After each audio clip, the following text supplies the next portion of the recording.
Welcome to this quick update video for the Swarm expedition that's currently running in No Man's Sky. This is in June 2026.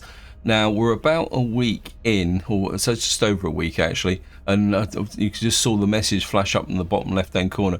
So in this video I'm just going to start by giving you a bit of an update of the progress, and then I'm going to do the missions in this cycle. And at the moment I'm only doing 2 out of the 3 for a reason which I'll explain in a little while, and just share a few things I've picked up with respect to doing the missions, which is quite useful. The mission's been running now for I think just over a week, and we're still, well, we're just past the, I think I'm recording this on the 8th of June, so we're a week in.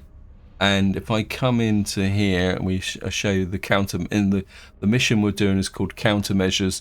This is the point in the expedition. If we come down to here, we're doing countermeasures, so we still got 3 more stages to go. The way I'm looking at it, if we come back to the log and look at the countermeasures, you can see we're after 1 week we're 27% complete of that countermeasures milestone.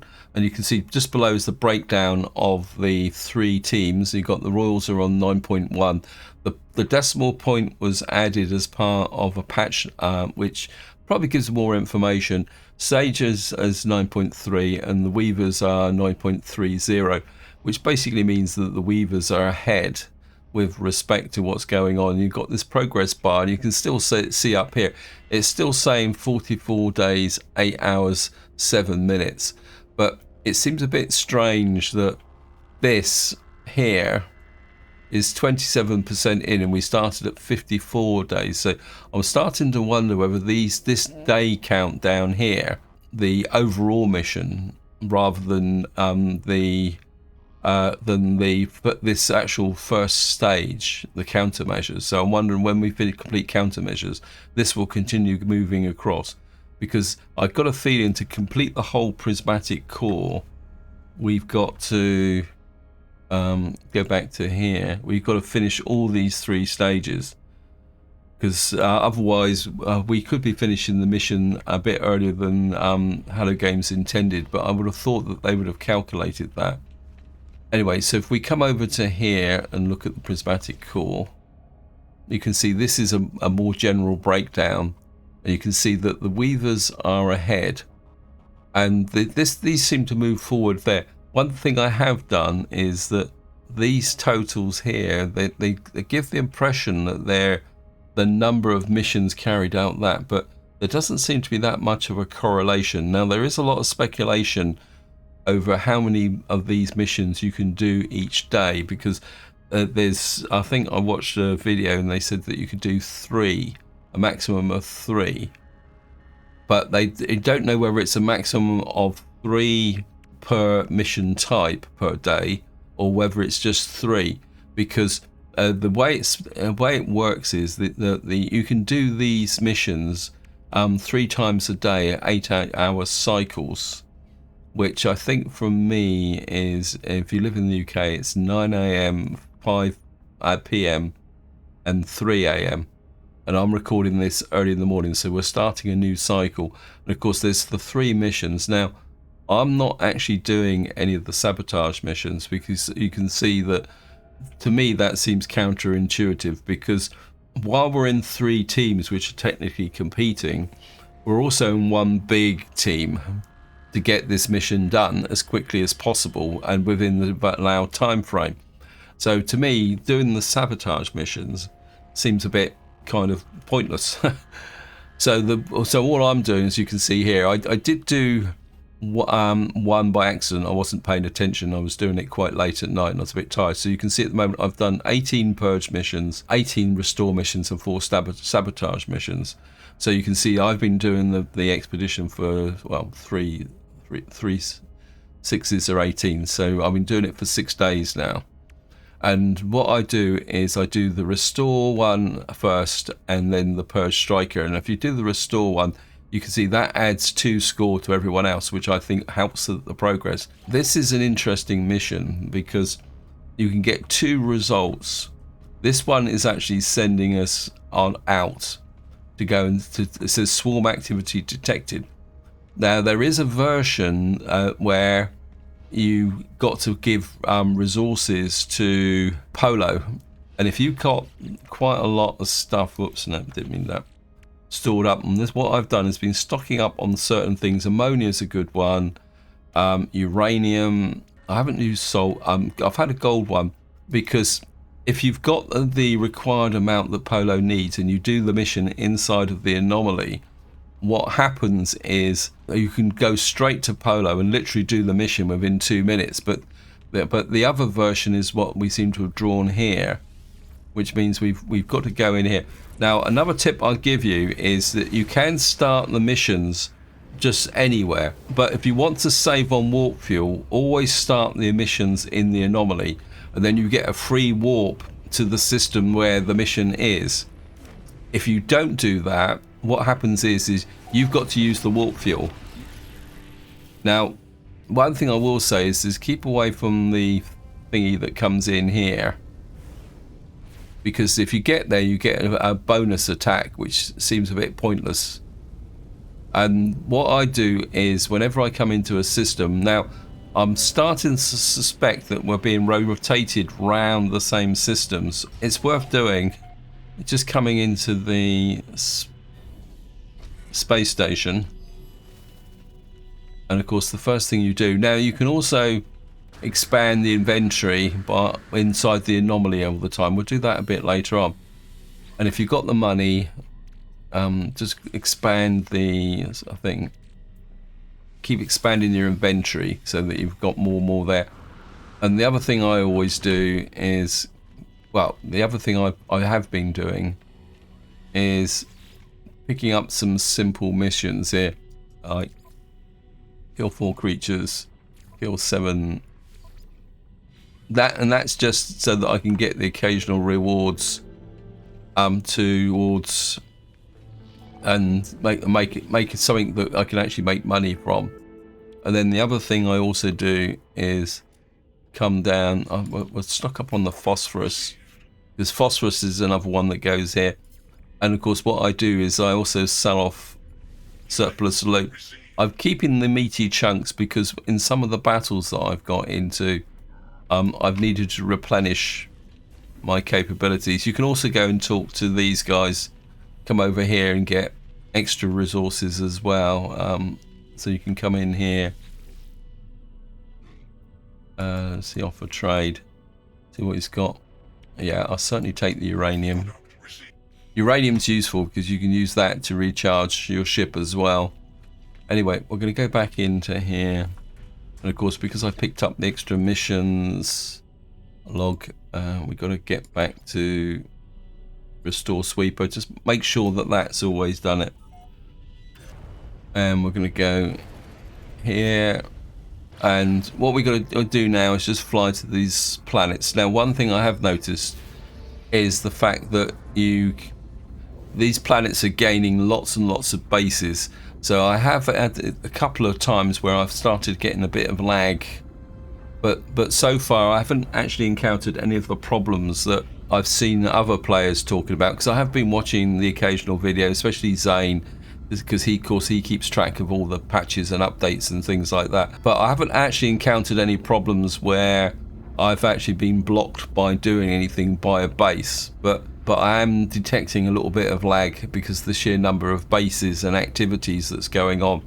So I do think that we're kind of operating in a special universe, or a part of the Euclid galaxy. So we're not being sent to completely random locations. And what we'll do is we'll come down here. And another thing I've actually noticed is that you actually come down quite a lot on dissonance planets like this.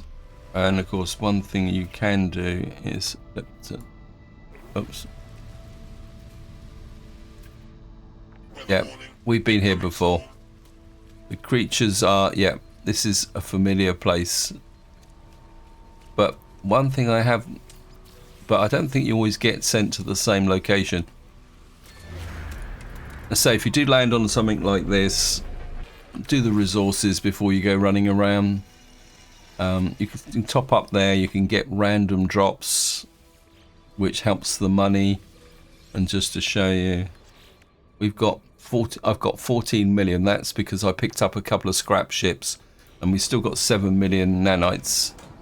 There's nothing here, and you do need some environmental protection. But to be honest, I haven't gone all out on the overall environment protection. Just make sure. Right, what we got to do now. This mission, what you've got to do is make sure you put on the. And then basically what you've got to do now is just go out, just top up the, technology recharged. And all you got to do now is, Nearby toxins detected. yeah, thank you game. Go out here, pick up the sodium. One thing I have noticed is it does tend to disappear from time to time. I saw a creature coming in. Oh, there's a storm crystal over there. Again, it's a little bit of a perk. This is another reason why I've picked up there. Now, there was a bug that if you drop the Gravitino, the train sweeper, do it, but that's those getting hit by those guys is one of the reasons why I pick up the mission. And then all you got to do is literally come in here, pick up that. I think this is probably one of the roughest I've actually done. Sometimes these can go quite. There are the occasional planet where the other thing you can get is this effect. So basically, if they disappear, just kind of wander around a little bit, and so eventually they will reappear.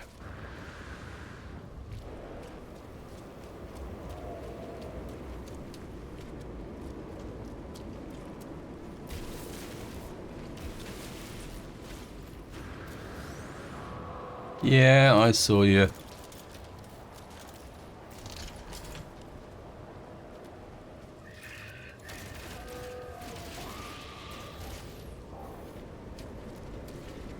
Haha. Right, back to the train manipulator.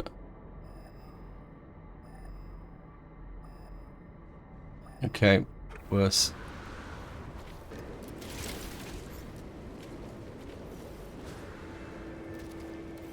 Right, we've completed the mission.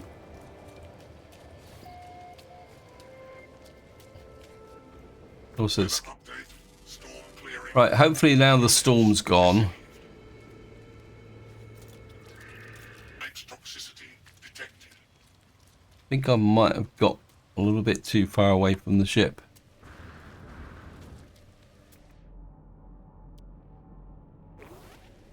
I think the mission's changed as well.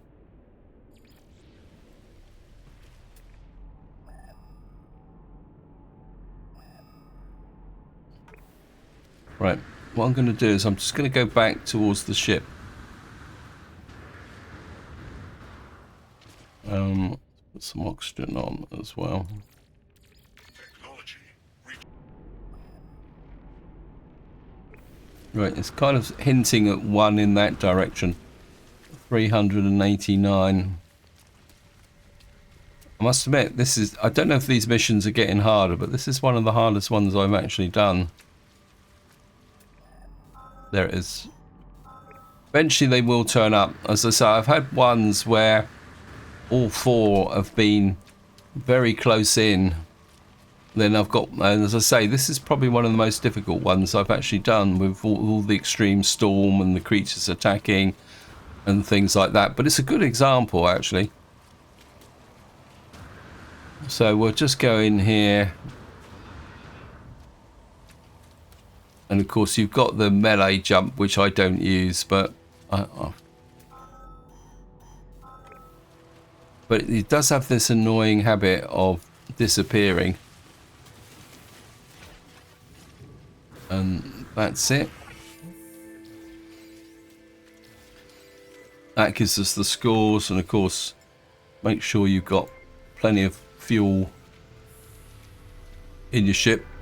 Toxic protection falling. And we're just going to jump in the ship. And of course, I'm using the Starborn runner, which I found to be somebody actually recommended it to me when I was talking about using the ship.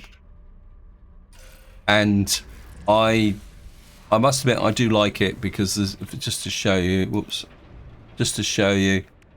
I've got it completely tricked out. I haven't bothered to get any extra slots. I've got the auto charger for my liftoff as well, so it's in here somewhere. There, the auto charger. We've got the infra knife for defense. I've removed the phase beam recommendation again for somebody, because it's not much point. And you can see I've got plenty of warp fuel, but you can, if you want to, you can go here, track swarm activity, and you can select the mission here. But if you do that, if you get sent to another system, you've got to warp there. So what I suggest you do is you go here, because the next mission we're gonna the first mission, as I mentioned back when I first kind of talked about it, you can get sent straight to Polo. You quite often don't get to warp somewhere, but this mission we're just about to do, virtually 9 times out of 10, it will always send you to another system. And if you do it from your own personal menu, you're gonna have to warp there. If you do it from inside, you do it that way, and we come into here. So if you come back here to the core, as I say, you've got the sabotage. This is the one that gives us the score, and you can see down the bottom it says you will come from the anomaly, and we'll warp. Now this mission comes in 2 versions. You can either have to defend actually in space, or again, we're just going to dive just into the space station for a quick look. Yeah, this is one where you actually have to defend in space rather than going down on the planet and disassembling the creature. Now, the one in space I actually prefer. It's a bit more straightforward, and you can get it done a lot quicker than going down and disassembling the crashed, whatever you want to call it, on the ground. As say, what we can do while we're here is we've got a couple of missions, so we can cash in the mission, hand in the missions. Yeah, and it's given us a free upgrade, and we got some standing for no particular use anyway. And again, we're just going to take a quick look down. I always take the chromatic metal. I've never done one which has needed chlorine yet. If you do the sabotage one, you need microprocessors, so you can get microprocessors from here. But there's not much else. I think I'm okay for cobalt. Let's have a quick look. Yeah, we got over 1,000 cobalt. The game work. Oops. Make sure we got the mission selected.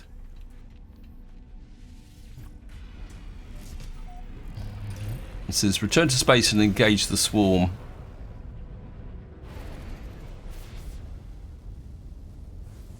And what it does is it kind of sends you out towards a random location in space.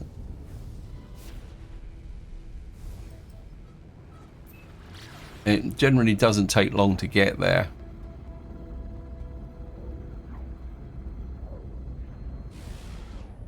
And you get this thing come in,